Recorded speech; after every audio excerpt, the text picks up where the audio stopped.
Аялым мындай кылбай жатат деп капаланбаш керек. Эмне үчүн? Аны Аллах ага милдет кылган эмес да. Кылып берсечи, жакшылыгы. Мечитке көбү келе албай калды. Эмнеге? Билгиле, дүйнөнүн аз болуп сага жетиштүү болгону жакшыраак болот, көп болуп сени алек кылганынан. Сөзү ката болсо да байдыгын улуу сүйлөй берсин, биз уга беребиз деген мааниде. Абу Дарда радияллаху анхунун насааттарынан Абу Дарда радияллаху анху айтат эле: Силер ар дайым жакшылыкта болосуңар, качанга чейин жакшыларды жакшы көрсөңөр.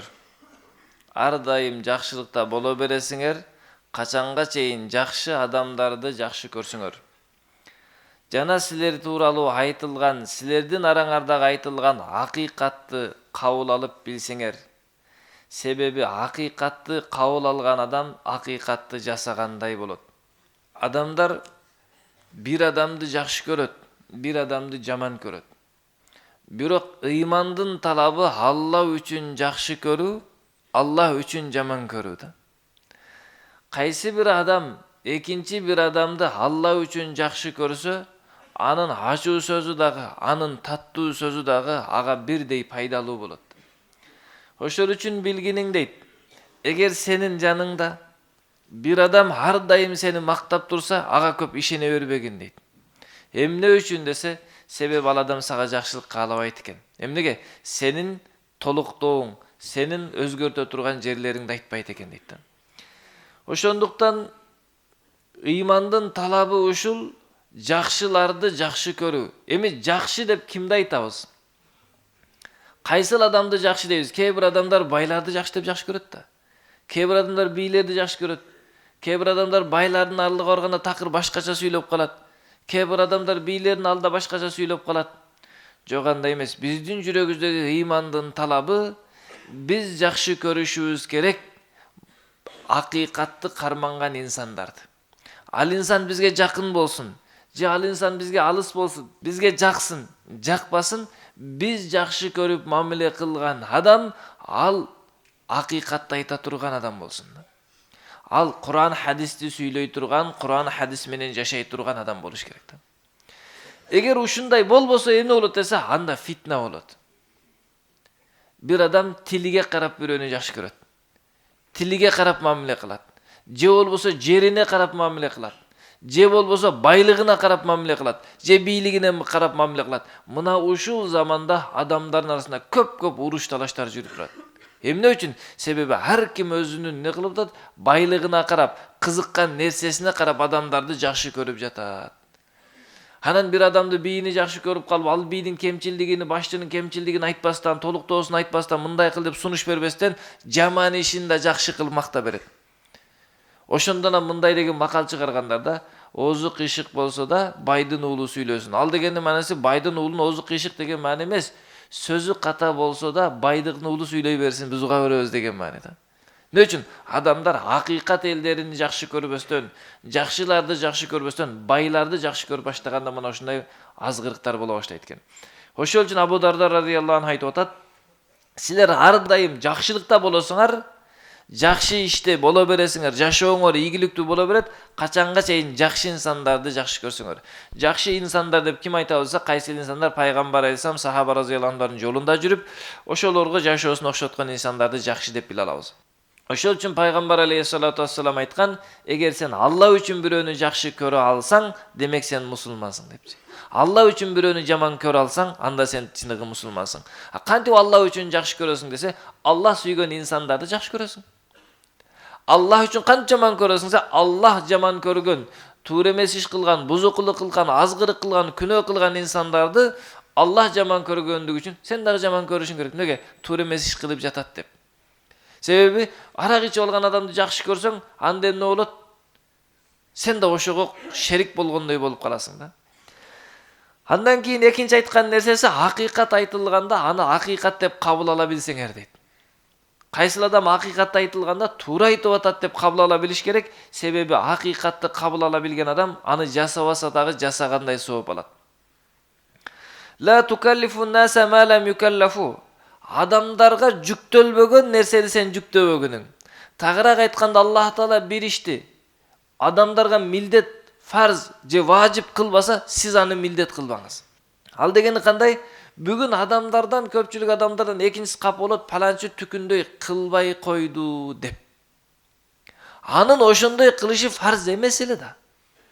12 жашка жеттиңизби, атаңыз сизге эч нерсе кылып бериши фарз эмес. Шариатта. Атам мага мындай кылбай жатат деп капаланбаш керек. Же болбосо балам мага мындай кылбай жатат деп капаланбаш керек. Аялым мындай кылбай жатат деп капаланбаш керек. Эмне үчүн? Аны Аллах ага милдет кылган эмес да. Кылып берсечи, жакшылыгы, тарбиясы, ыйманы, сооп алат. Кылбай койсо, сиз ага капаланып бул милдетин аткарбай жатат дегендей болбоңуз дейт да. Ошондуктан Аллах Таала адамдарга жүктөбөгөн нерсени сиз жүктөп алып аткарбай жатат деп күтпөңүз да. Бизге жүктөлгөн нерсени аткарабыз, бирок башкалардын үстүнөн бир өкүмдөрдү коюп алып, бул ушундай кылыш керек болчу. Уруштардын баары ушунан чыгат да. Күйөөсү менен аялы урушуп атат. Аял айтат, сен мындай кылбай койдуң десе, күйөөсү айтат, сен да мындай кылбай койдуң депчи. Шарият жүктөбөгөн, Аллах милдет кылбаган нерселерди бири-бирине милдет кылып, сен ушундай кылышың керек болчу, сен ушундай кылышың керек болчу деп, ошону кылбагандыктан капаланып атат бири-бириге. Айтат, "Вала тухасибун наса дуна раббихим." Адамдарды эсеп китепке албагыла, Роббиси алат. Паланчы не кылыптыр? Паланчы мындай кылыппы, кылбаппы? Түкүнчү мындай кылыптыр, түкүнчү не кылыптыр? Бул мындай деп коюптур, бул тигиндей жасап коюптур деп адамдардын эсеп китепке тартуучусу болуп албагыла дейт. Эмне болот? Себеби адамдардын эсеп китепчиси болуп ала турган болсо, ал адамдын өзүгө зыян болот.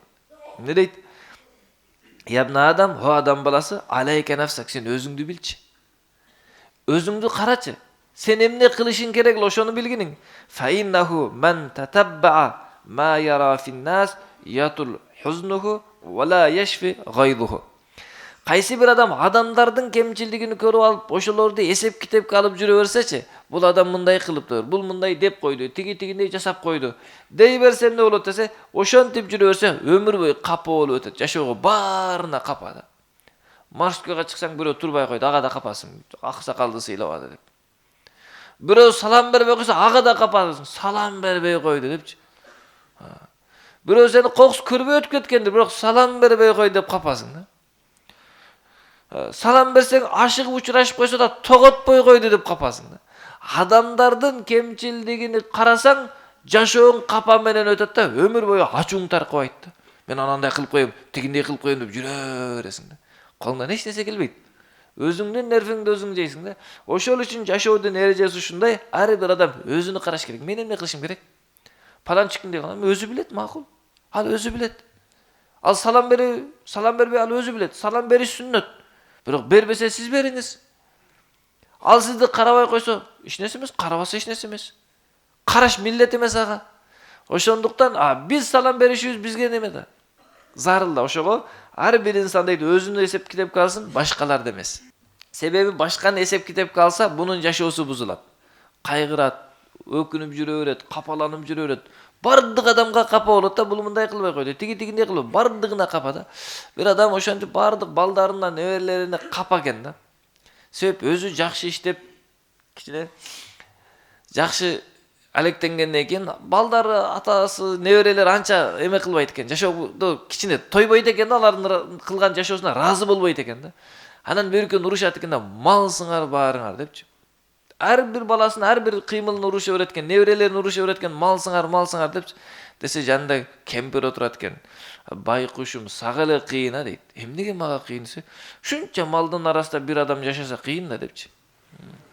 Өзүңө кыйын да, ар бирин уруша берип, ар бир малды окута берип кыйналасың да.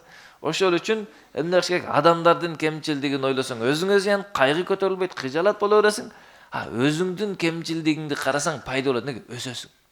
Мен мындан оңдоп алайын, мен мындан оңдоп алайын деп өзүңдүн кемчилдигин карасаң оңдолот экенсиң да.